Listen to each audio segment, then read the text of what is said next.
Толқынды өттіңіз ғой.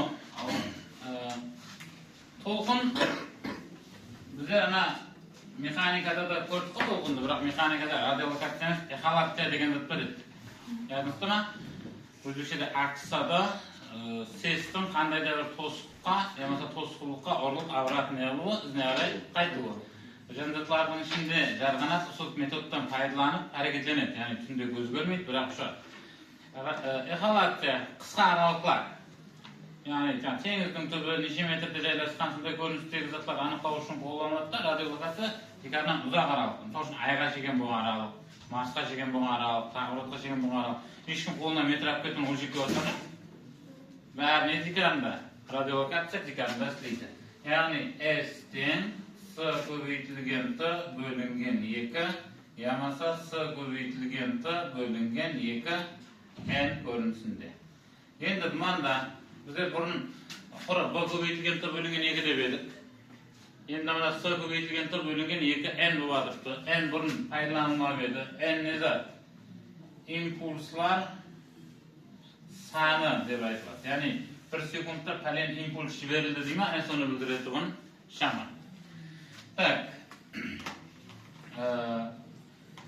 Мынау біздегі тикардан хауада ямаса вакуумда тарқалған үшін постоянно сыны қойып жатыр. Жаңа айтылды ғой, жақтылықтың хауадағы ямаса вакуумдағы тезілігі 300 мың км секунд, ямаса 3 көбейтілген 10-ның 8-ші дәрежесі. Темадағы тикарды зат, бірақ енді қаған есаплары основной бұрынғы өтілген затларға байланысты түрде әмелге асырылады. Яғни таза информация осы. Одан кейін мына не бар? Электромагнит толқуларда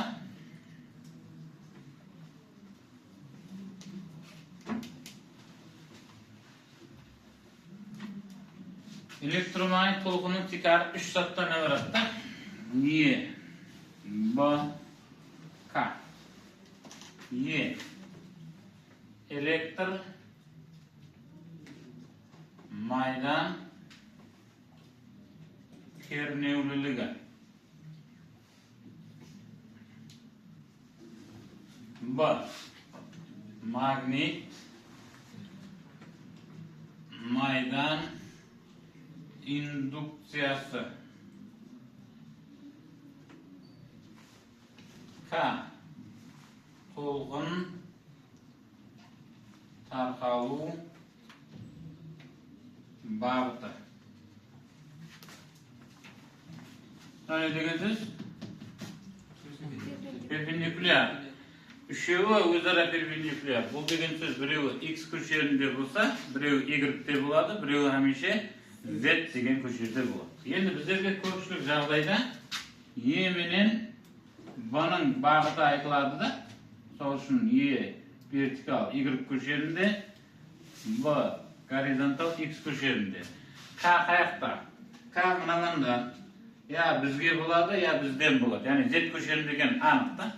Қайсында бізге болса Z көшері бойлап, арман қарай кететін болса Z көшеріне қарама қарсы бағыт бойлап деп айтамыз. Енді бұны табу үшін E менен B-ның кесіліскен жеріне шурупты әкелеміз.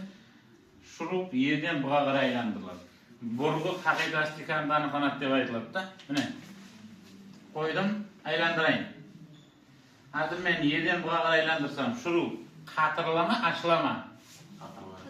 Қатырылса сіздерге келе ма, сіздерден ба?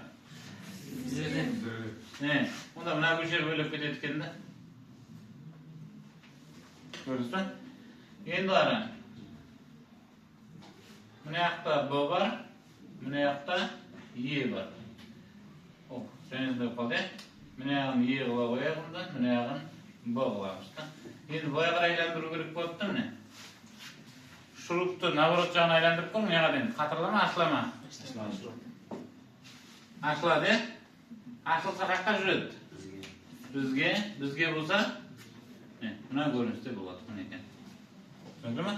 Мұнау Z көшері бойлап, мұнау Z көшеріне қарама қарсы бағыт қойды. Барлық электромагнит толқулар, ямаса толқулар екі түрге бөлінеді. Көнделен һәм бойлама толқулар. Барша сес толқулар тикарынан бойлама, қалған толқулар тикарынан көнделен есептелінеді. Электромагнит толқуларды пайда ету үшін заряд, гармоник тербелу керек, тездену үшін әрекетлену керек, Asti yönüşen hareketleniyor gerek. Yamasa şember boylap hareketleniyor gerek. Tuğru sızılıklı tek harekette zaryat özünden elektromanyetik tolkun nurlandırmaydı. Yani tek bir жағдайда onday vaka жүзеге келеді. Ағаның бәрінде elektromanyetik tolkun nurlandыра береді. Sıkılma, 44, 43'ke misal görüldü mü, görülmedi mi? Görmediniz koya? 43'ten başlayıp göremeyin de. 43. paragraftan 5. soruğundan başlayayım. Elektr maydan kernevligi Y yukarıga, magnet maydan induktriyası bizden deydi. Bizden desem ne? Buna köşer boylaptan bak. Endi tolqinning tarqaluv vaqti qayerda? Buna Y'de. Buna Z'de. Onda ana garanta X'da bo'ladi. Ya plus X bo'ladi, ya minus X bo'ladi. Endi biz burg'uni Y'dan buga qaray aylantirsam, ya'ni shu deb aylantirsam-da mana. Qayerga qaray yuradi bu?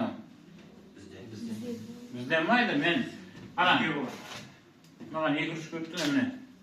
Mana Y'da, mana mana bu. Qanday turibdi ikkovi? Hozirgi momentda. Mana sizlardan mana yuqoriga men bu aylantiraman. Men bu aylantirsam qaysi o'sher?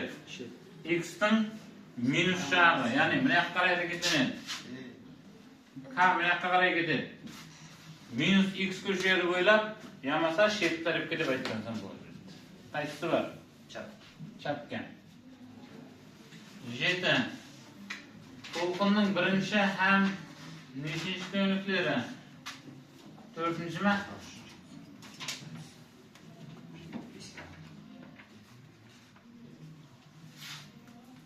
Qarang. Birinchi ko'niklik, ikkinchi ko'niklik arasi lambida. 2 bilan 3 arasi lambida. 3 bilan 4 arasi lambida. Buni arasida ya'ni 30 metr deydi. So'rov. Lambida qancha? 10. 13 so'rov. Vakuumdagi deb aytsa demak, bu soating 3 ko'paytirilgan 10.8 darajasi metr sekund. Elektromanyetik to'lqinning chastotasi 3 ko'paytirilgan 10.13 darajasi gerts bo'lsa deydi. To'lqin uzunligini topib bering. Lambda kerak. Lambadan formulasini yozamiz qolgani. V bo'lingan nu 3 ko'paytirilgan 10.8 ni bo'lamiz 3 ko'paytirilgan 10.13 ni. 3 lar hisob etaman. 10 minus nechasi? 5 mi? 16 qarang. Grafik berilgan. Grafikdan vakuumda tarqalayotgan elektromanyetik to'lqin grafikdan foydalangan holda to'lqinning uzunligini topib bering. Vakuumda deb aytsa bo'ldi. Bu sifating. Ya'ni yendiliklardan yozib bermasam bo'ladi. Yozib saqlandi. Endi chastota kerak. Chastotani topish uchun mana grafikdan foydalansak, n bo'lingan q degan formuladan foydalanamiz deb edim. Endi o'rnashini qo'yamiz dedik. Постоянно bir qo'yasiz. Endi bir ret terguluga qancha vaqt ketgan grafikka qarang. 2 aniq daraja bor, unutmang. 10.15 deb qancha? 5 ko'paytirilgan 10.14 darajasi gertsga aylanadi. So'rov. To'lqin uzunligi qancha? Lambda ten s bo'lingan nu 3 ko'paytirilgan 10.8 ni bo'laman 5 ko'paytirilgan 10.14 ni. 0.6 ko'paytirilgan 10.6 emas, 6 ko'paytirilgan 10.7. Qaysisi bor? Digimlar. Eğer bir tekli o'rtoqda tarqalayotgan elektromagnetik to'lqinning chastotasi aytilgan necha gerts? 15 darajasi gerts. Al to'lqinning uzunligi 225 nanometr bo'lsa, o'rtoqning sindirib ko'rsatkichini topib bering. Sindirib ko'rsatkichi aytilgan ekan. Al endi aytamiz. Endi tavdim bir yo'l tek buni tavib kerak bo'lgan. Buni tavimiz uchun ne olamiz? Lambdani ko'paytaman, nuga. Lambda 2.25 ko'paytirilgan 10.7 deb yozsam bo'ladimi mana? Ko'paytirilgan 10.15. 2.25 ko'paytirilgan 10.8 darajasi bo'ladimi? Endi bu deganimiz s bo'lingan n emas edi. N to'g'ri bo'lsa, sona bo'lamiz nega? Voilà. 3 көбейтілген 10'ның 8'in bölümün 2,25 көбейтілген 10'ның 8'ine. 10'ның 8'leri ketdi. 3'te 2,25'ke bölün. Көріп тұрсың, бір зат бұл. 33. 24. Vakuumda 0,5 metr aralıkta 2 көбейтілген 10'ның 6 derecesine тең болған толқын жайласқан. Сұрау. Осы толқынның частотасын тауып беріңіз. Қандай формула жазылды ма жаңа? L аралықта неше толқын бар десе, лямбда көбейтілген не деп жазамыз? N. Мынау бір толқынның ұзындығы. Мына доски 2 метр, мысал үшін да. Мынадан нешеуі сияды десе, біз нешеуін қойып шығу керек деген сөз, бәрін бірімдеп қойып отырғаннан көре, доскының ұзындығын, мынаның ұзындығына бөлсек кеп шығу керек емес пе? Қазір менде N бар, L бар. Онда лямбдадан тауып аламын. L-ді бөлемен N-ға, 0,5-ті бөлемен 2 көбейтілген 10'ның 6'сына жоғарыға өтеді, 2,5 көбейтілген 10'ның -7'сі десем болады да. Түр жылықтырдым да. Енді частотаны тауып үшін не қамыз? Ньют тауып үшін сыны бөлеміз лямбдаға. 3 көбейтілген 10'ның 8'in 2,5 көбейтілген 10'ның -7'сіне. 6 бөлінген 5, 1,2 бола ма? 10'ның 15'i. Бар ма тыңдай? 12 12, 10'ның 14 деп қойған шығар онда. Түр жылыстырған ғой. 28. Диэлектрик сіңдірушеңлігі дейді. Оны жетеді. Эпсилон 4-ке тең. Мю хақында информация берілмей, құры эпсилон айтылса, мюді 1-ге тең деп тұрасылар. Бір уақытта мю айтыл, эпсилон айтылмайға. Бұл уақытта эпсилон неге деп тең тұрамыз? 1-ге. Сол орталықтағы тезлік тауып берін. Бірінші, n тауып аламыз. Формуласын жазды, жаңа эпсилон мю. 2 шыға ма? Енді бар. С бөлінген n. 3 көбейтілген 10'ның 8'in бөлемен 2-ге. 1,5 көбейтілген 10'ның 8'i деген болады. Түсінді ма? Ал бір жазып жіберім.